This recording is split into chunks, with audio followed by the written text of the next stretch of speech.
नमस्कार श्रोता बहनों, मेरी आज की कहानी का शीर्षक है यादें।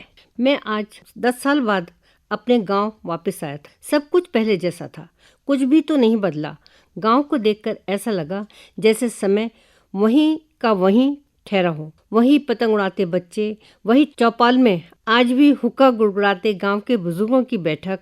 हाँ, उनमें से कुछ पुराने चेहरे दिखलाई नहीं पड़ रहे थे। मैं धीरे धीरे कदम बढ़ाता हुआ अपने घर तक पहुंच गया। दरवाज़ा खोलकर जैसे ही मैंने घर में कदम रखा, मैं वहीं छिटक कर खड़ा रह गया। मुझे लगा जैसे अभी मेरी दादी आकर मुझे गले लगाएंगी, स्नेह से मेरे गाल और मेरे माथे को चूमेंगी। उनकी याद आते ही मेरी आंखें भर आई। मेरा बचपन इसी गांव में दादी के साथ ही बीता था। दादी बताती थी, जब बाबा 10 साल के थे तभी दादाजी का स्वर्गवास हो गया था। दादी बड़ी कर्मठ व हिम्मत वाली थी। उन्होंने अकेले ही सारी जमीन जायदाद संभाली और बाबा को भी संभाला और पढ़ाया। गांव के स्कूल से 10वीं पास करने के बाद आगे की पढ़ाई के लिए जैसे ही बाबा ने गांव छोड़ा, फिर पलट कर नहीं आए। मैंने अपने होश में बाबा को ठीक प्रकार से पहली बार तब देखा था जब मैं 10 साल का था। सोचते हुए मैं कहीं अतीत में खो गया। अतीत के पन्ने खुलने लगे थे। आज भी बचपन की यादें मेरे मानस पटल पर अंकित थीं। मुझे वह सब बातें आज भी इस तरह याद थीं मानो कल की ही बात हो। जब बाबा ने अचानक गांव आकर मुझे अपने साथ शहर ले जाने का फरमान जारी कर दिया था। दादी ने कितना चाहा कि मैं उनके पास ही रहूं। उन्होंने अपनी बढ़ती उम्र व अकेलेपन का वास्ता भी दिया, पर बाबा बिल्कुल नहीं पिघले। मैं स्वयं दादी के साथ रहना चाहता था। दादी बिल्कुल अकेली थी। बाबा तो उन्हें पहले ही छोड़कर जा चुके थे। मेरे जन्म के 2 साल बाद ही माँ नहीं रही। सुना था वह बहुत सीधी थी। बाबा की ज्यादतियों एवं तंगदिली ने उन्हें तपेदिक का शिकार बना दिया था। ठीक से इलाज न होने के कारण वह चल बसी थी। मेरी परवरिश कैसे हो, यही सोचकर तब बाबा ने मुझे गांव में दादी के पास छोड़ दिया और स्वयं शहर चले गए। कुछ समय बाद उन्होंने दूसरी शादी कर ली थी। यह सारी बातें मुझे बाद में पता चली थी। शादी के 7 साल बाद भी जब उनके दूसरी संतान नहीं हुई, तब वह मुझे लेने आए थे। दादी मुझसे बहुत प्यार करती थी। मेरी हर खुशी उनकी खुशी होती थी। मेरा हर दुख उनका दुख होता था। बिन माँ के बच्चे पर उन्हीं के आंचल का साया जो था, मुझे आज भी अच्छी तरह से याद है। जब एक बार मैं बीमार पड़ गया था, कैसे दादी ने दिन रात एक कर दिया था। गांव के वैद्य जी भी दादी की इस सेवा टहल के कायल हो गए थे। कहने लगे, धन्य हैं आप और आपकी सेवा भक्ति जिसने शेखर को बचा दिया। उन्हीं दादी को मेरे बाबा ने ढलती उम्र में अकेला छोड़ दिया था। मैं छोटा जरूर था, पर ना समझ नहीं था। दादी काफ़ी कमज़ोर हो गई थी। आँख से भी कम दिखने लगा था। मैंने बाबा से कहा भी था, बाबा दादी को भी अपने साथ ले चलें, ये अकेली यहाँ कैसे रहेंगी। तब बाबा ने 2 टूक जवाब दिया, शहर की आबो हवा इनके माफिक नहीं है, ये यहीं ठीक है। मैं बीच बीच में इनसे मिलने आता रहूँगा। मैं दिल ही दिल में सोच रहा था, 10 साल के बाद तो अब आए हैं, फिर ना जाने कब आएंगे। साथ ही मैं दादी से दूर रहने की कल्पना से घबरा रहा था। उस रात मैं कैसे दादी के साथ उनकी छाती से लगकर सोया, बिल्कुल वैसे ही जैसे एक बंदर का बच्चा अपनी माँ की छाती से चिपक कर रहता है। रात को जब भी मेरी आँख खुली, मैंने दादी को एकटक अपने चेहरे को निहारते देखा। उनकी कांपती उंगलियां धीरे धीरे मेरे बालों को सहला रही थीं। मुझसे दूर रहने की कल्पना उन्हें बार बार रुला रही थी। सुबह दादी एकदम शांत थी। उनके चेहरे पर उदासी छाई हुई थी। हमारे जाने का समय आ गया था। वह डबडबाई आंखों से ऐसे देख रही थी जैसे कोई गाय के बछड़े को गाय से जुदा कर रहा हो। दादी की उदास आंखें मुझे ताक रही थी। उनमें एक दर्द का एहसास था जो कहीं दूर तक मेरी आत्मा को साल गया। मैं चाहकर भी दादी की उन वीरान खामोश आंखों को नहीं भुला पा रहा था। मेरे अंदर से कोई बार बार मुझे रोक रहा था, पर मैं विवश था। गांव से शहर ज़्यादा दूर नहीं था। 2 घंटे के बस के सफ़र के बाद हम शहर पहुंच गए थे। जेठ की तपती धूप का यह छोटा सा सफ़र भी बड़ा लंबा लगा। पसीने से लथपथ रिक्शे में बैठकर हम घर पहुंचे थे। तब माँ ने दरवाज़ा खोला और मुझे देखते ही बोली, ले आए अपने लाडले को। मैं कभी माँ को तो कभी बाबा का चेहरा देख रहा था। जहाँ तक मुझे याद है, मैंने अपनी 10 साल की उम्र में माँ को भी 2 ही बार देखा था। पहली बार तब जब बाबा उनसे शादी करके दादी से मिलाने गांव लाए थे।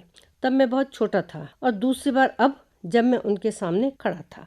उस घर में मेरी पहली शाम तो ठीक से कटी। माँ ने औपचारिकतावश हालचाल पूछे, शरबत पिलाया और खाना खिलाया। दूसरे दिन मुझे यह समझने में देर नहीं लगी, आखिर इतने सालों के बाद अचानक बाबा को मेरी सुध क्यों आई, क्यों वह मुझे गांव से शहर लेकर आए।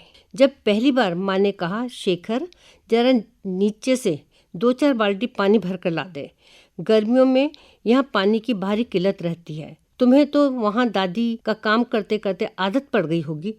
मैंने पानी भर कर रख दिया, पर माँ ने तो अब मेरे लिए घर के कामों का पिटारा खोल दिया था। सुबह की चाय बनाना, झाड़ू पोंछा करना, बर्तन मांजना सब मेरे हिस्से था। इस पर उनका हर काम के पीछे एक ही तकिया कलाम था, तेरी तो दादी के साथ रहकर काम करने की आदत हो गई होगी। मैं सोच रहा था, कहाँ दादी और कहाँ ये। दादी तो मेरे मना करने पर भी मेरे हाथ से गिलास लेकर रसोई में रखाती थी और कहती थी, तेरा काम पढ़ना है, तू पढ़। मैं एक ही दिन में थक कर चूर हो गया था। मैं समझ गया, बाबा को बेटा नहीं बल्कि अपनी पत्नी के लिए नौकर चाहिए था। वह सारी रात मेरी आंखों में कटी। सोते जागते मुझे दादी की याद बेइंतहा सता रही थी। आंखें बार बार भर आती थी। सुबह सवेरे मेरे कानों में माँ की आवाज़ सुनाई दी, अरे कब तक घोड़े बेचकर सोएगा, उठ 5 बज गए, पानी आ गया होगा, पानी भर कर रख दे। मुझसे यह सब नहीं सहा जा रहा था। उठते हुए सोच रहा था, इस औरत ने कैसे बाबा को अपने वश में कर लिया था। मैं पानी भरने नीचे आया, फिर वापस ऊपर सीढ़ी नहीं चढ़ा, वहीं बाल्टी छोड़कर सीधे बस अड्डे पहुंचा और वहां से दादी के पास पहुंच गया। दादी मुझे देखकर ऐसे दौड़ी जैसे गाय को अपना बिछड़ा हुआ बछड़ा मिल गया। वह कभी मेरे माथे को और कभी गालों को चूम रही थी। हम दोनों की ही आंखों से आंसू बह रहे थे। मैंने रोते रोते दादी को सारी बातें बता दी और कहा, मैं अब कभी वहाँ नहीं जाऊँगा। अगले दिन बाबा गुस्से से भरे घर के दरवाजे पर खड़े थे। उन्होंने हाथ पकड़कर मुझे खींचा और एक जोरदार तमाचा मेरे गाल पर जड़ दिया। मैं चुपचाप आंखों ही आंखों में आंसुओं को पी गया। बाबा गुस्से में बड़बड़ाए जा रहे थे, अरे कैसा नालायक बेटा है, जरा काम क्या कह दिया, साहबजादे घर से भाग आए। अब मैं बूढ़ा हो रहा हूँ, इतना काम नहीं कर सकता, माँ बीमार रहती है, सौतेली ही सही, माँ तो माँ है। अरे बेटा ही तो बुढ़ापे का सहारा होता है, तूने तो सारी उम्मीदों पर पानी फेर दिया। सोचा था जब बड़ा हो जाएगा तो हमारा सहारा बनेगा, लेकिन ये तो। मुझे समय ने और हालत ने इन 2 दिनों में अचानक उम्र से पहले ही परिपक्व बना दिया। मैं बाबा की बातें सुन रहा था। आवेश में मेरे हाथों की मुट्ठियां बंद हो रही थी, पर मैंने अपना संतुलन बनाए रखा। जब बाबा बोलते बोलते थक कर रुक गए, तब दादी ने एक गिलास पानी देते हुए कहा, ले पानी पी ले, थक गया होगा, थोड़ा आराम कर ले, फिर बात करेंगे। बाबा इतना सुनते ही बिफर कर बोले, क्या खाक बात करेंगे, तुमने ही इसे बिगाड़ा है, वरना इसकी हिम्मत नहीं थी। दादी ने एक दीर्घ निश्वास छोड़ते हुए कहा, हाँ बेटा, तू ठीक कह रहा है, मेरी परवरिश में ही कुछ खोट है, तभी तो कहीं कोई बेटा अपनी माँ को छोड़कर इस तरह से जा सकता है। बाबा इशारा समझ रहे थे। आज दादी ने पहली बार अपना मुंह खोला था। सारी जिंदगी तो वह पुत्र विछोह का दंश झेलती आ रही थी। इतना कहते कहते उनका गला भर आया था। अब मुझसे नहीं रहा गया। मैंने दादी की तरफ से वकालत करते हुए कहा, बाबा, जैसे मैं आपका बेटा हूँ, वैसे ही आप भी तो दादी के बेटे हैं। आपने भी तो अपनी माँ को अकेला छोड़ दिया था, उनके साथ तो दादाजी भी नहीं थे। ये तो आपकी अपनी सगी माँ थी, सौतेली नहीं, फिर भी आप इन्हें अकेला छोड़कर चले गए थे। साथ में मेरी जिम्मेदारी भी इन पर डाल दी थी। आपको क्या पता एक बच्चे को पालने में क्या क्या तकलीफ़ें उठानी पड़ती हैं। आपने तो उन तकलीफ़ों से छुटकारा पाने के लिए मुझे दादी के पास छोड़ दिया था। आप क्या जाने एक बच्चे की इच्छा को। अब आपको अपना बेटा नहीं बल्कि घर के काम करने के लिए एक नौकर चाहिए। इसीलिए इतने समय के बाद आपको मेरी याद आई, वरना आपकी बला से मैं जिंदा हूँ या मर गया। कहते हुए मेरा गला रुंध गया, आंखों से आंसू निकल पड़े। फिर थोड़ा अपने को संयत करने के बाद मैंने 2 टूक शब्दों में बाबा से कह दिया, मैं अभी आपके साथ नहीं जा सकता। अभी आपसे ज़्यादा दादी को मेरी ज़रूरत है। बाबा फटी फटी आंखों से मुझे देख रहे थे। शायद उन्हें इस सब की उम्मीद नहीं थी। वह मुझे घूरते हुए उठ खड़े हुए। दादी ने पीछे से कहा, बेटा मैं इसे समझा कर भेज दूंगी, बस तू इसकी पढ़ाई का ध्यान रखना। दादी भी बेचारी क्या करती, वह भी तो बेटे और पोते के मुंह में फंसी थी, किसे मनाए और किसे नाराज करे। दादी ने दिल पर पत्थर रखकर मुझे बहुत समझाया, मुझे सुनहरे भविष्य के सपने दिखाए, पर मैंने भी जिद पकड़ ली थी कि मैं दादी को अकेला छोड़कर नहीं जाऊंगा। समय गतिमान होता है, वो निरंतर बिना पीछे मुड़े आगे ही बढ़ता रहता है। दिन महीनों में, महीने सालों में बदलते गए। मैं 16 साल का हो गया था। मैंने इंटर पास कर लिया था। आगे की शिक्षा के लिए मुझे बाहर जाना था। दादी के मन में एक बार फिर एक अनकहा अनचाहा डर समा रहा था, पर मेरे भविष्य को ध्यान में रखते हुए वह खामोश थी। मैं दादी की परेशानी समझ रहा था, पर मेरे इस निर्णय ने कि यहाँ से शहर केवल 2 घंटे का रास्ता है, मैं रोज़ शहर यहीं से जाया करूँगा। दादी को कुछ सांत्वना मिली, उन्होंने राहत की सांस ली, पर विधि का विधान तो कुछ और ही लिखा था। एक दिन सुबह आँख खुली तो कहीं कुछ खटपट सुनाई नहीं दी। धूप ऊपर तक चढ़ाई थी। जल्दी से बिस्तर छोड़ा, देखा दादी निश्चल अपने बिस्तर पर गहरी निंद्रा में सो रही थी। एक क्षण को सारा ब्रह्मांड मेरी आंखों के आगे घूम गया। यह कैसे हो गया? जरा भी मोहलत नहीं दी दादी ने और हमेशा के लिए छोड़कर चली गई। बाबा को खबर दी। माँ बाबा दोनों आए। दादी की 13वीं तक रुके थे।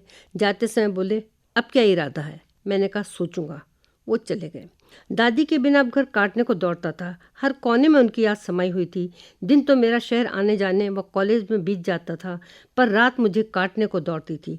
आखिर मैंने पढ़ाई पूरी करने तक शहर में ही रहने का निश्चय कर लिया। समय के साथ साथ मेरी पढ़ाई पूरी हो गई। मैंने एग्रीकल्चर इंजीनियरिंग पास कर ली थी। इतने सालों से एक शहर में रहने पर भी मैं कभी बाबा से मिलने नहीं गया, पर अब जब मैंने गांव वापस जाने का निश्चय कर लिया था तो बाबा से मिलने गया। वह काफ़ी मुरझा गए थे, बीमार भी रहने लगे थे।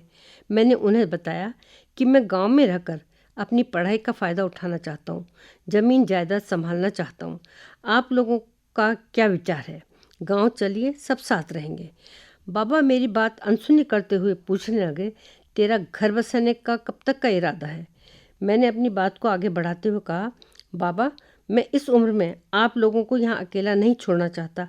आपका स्वास्थ्य भी ठीक नहीं रहता। अब तो आपको नौकरी भी नहीं करनी है। जरा जरा सी चीज़ों के लिए 4 मंजिलें सीढ़ियाँ चढ़ना उतरना अब आपके बस में नहीं है। माँ भी कब तक चक्कर लगाएगी?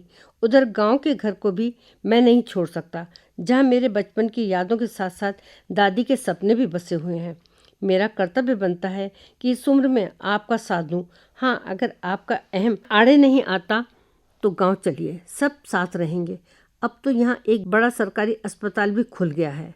रही मेरे घर बसाने की बात, तो मैं गांव की ही किसी लड़की से शादी करूँगा। बाबा मेरे रग रग में गांव की आबो हवा बसी हुई है, अतः मैं गांव को नहीं छोड़ सकता। यह मेरा निश्चय है।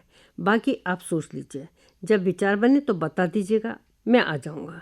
बाबा ने कोई जवाब नहीं दिया और मैं गांव लौट आया। अब अपने घर की में खड़ा पुरानी यादों को सजो रहा था, पर मन में कहीं एक टीस थी, एक डर था। काश बाबा और माँ भी साथ रहते तो दादी की आत्मा को शांति मिलती, पर शायद यह हम दोनों बाप बेटों के बीच जिद की लड़ाई थी।